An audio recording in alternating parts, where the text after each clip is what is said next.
Suara Hati. Renungan hari ini, Kamis, 12 Juni 2025. Topik, jangan suka mencari dalih.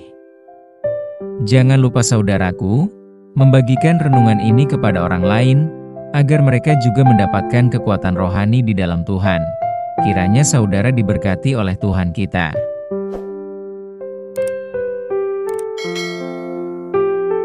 Nas renungan hari ini, Yunus 1 ayat 2 dan 3. Bangunlah, pergilah ke Niniwe, kota yang besar itu, berserulah terhadap mereka, karena kejahatannya telah sampai kepadaku. Tetapi Yunus bersiap untuk melarikan diri ke Tarsis, jauh dari hadapan Tuhan. Ia pergi ke Yafo dan mendapat di sana sebuah kapal, yang akan berangkat ke Tarsis.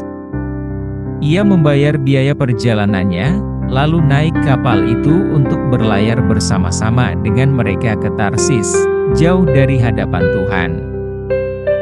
Ketika Tuhan Allah mengutus Yunus ke Niniwe dengan membawa pesan, lalu orang-orang Niniwe percaya dengan pesan yang dibawa Yunus dan mereka bertobat dan mendapatkan keselamatan.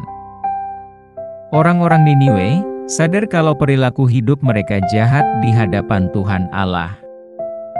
Sekalipun mereka tidak mengenal Yunus, tetapi mereka mau menerima dengan berkata, "Siapa tahu pesan itu benar." Kesadaran akan kesalahan dalam hidup kita amatlah penting, demi keselamatan tubuh dan jiwa. Kalau kita runut, penulis kitab Yunus dalam Alkitab, dijelaskan dengan tegas. Tetapi, kitab ini menerangkan ketidaktaatan dan kebangkitan rohani. Orang-orang Niniwe tidak kenal betul dengan Yunus. Entah apa yang membuat orang-orang Niniwe dengan seran Yunus, mereka semua tersadar dan bergabung atas kesalahan mereka dan berpuasa. Dan seruan pertobatan itu justru datang dari pemimpin mereka. Kisah Yunus ini mengajarkan kepada kita semua, bahwa siapa saja berhak mendapatkan pengampunan dari Tuhan Allah, ketika kita bertobat dengan tulus hati. Ya, ketika kita bertobat dengan tulus hati. Memang benar Tuhan kita adalah Tuhan yang panjang sabar. Sadarlah kita, bahwa kita ini hidup di dunia ini, tidak ada orang yang tidak pernah berbuat salah. Tuhan Allah kita tidak pernah berkata, "Aku bosan mengampuni kamu." Tidak pernah berkata demikian, justru berkata, "Datanglah kamu yang berbeban berat.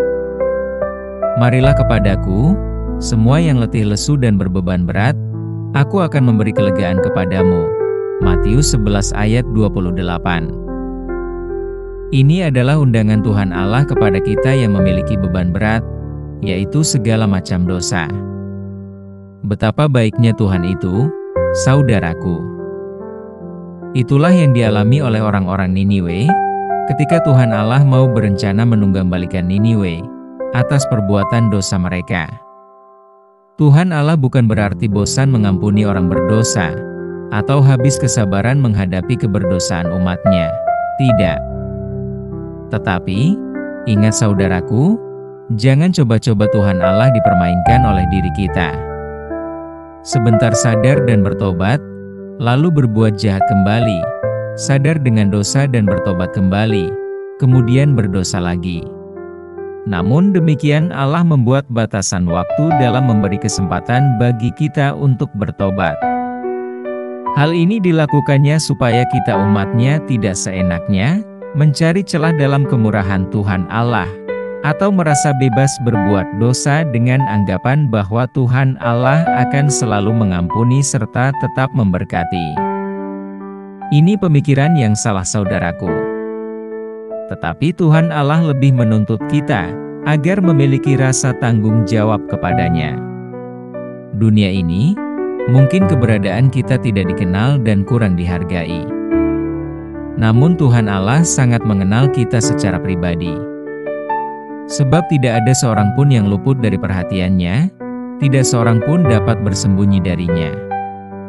Ketika kita berlaku seenak hati, tidak mungkin kita melarikan diri dari konsekuensi di hadapannya.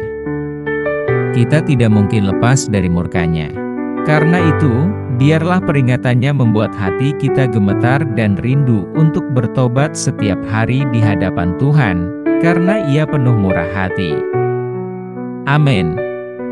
Topik doa hari ini, mengucap syukur kepada Tuhan atas kasih karunia-Nya. Selamat pagi saudaraku, Tuhan Yesus memberkati kita.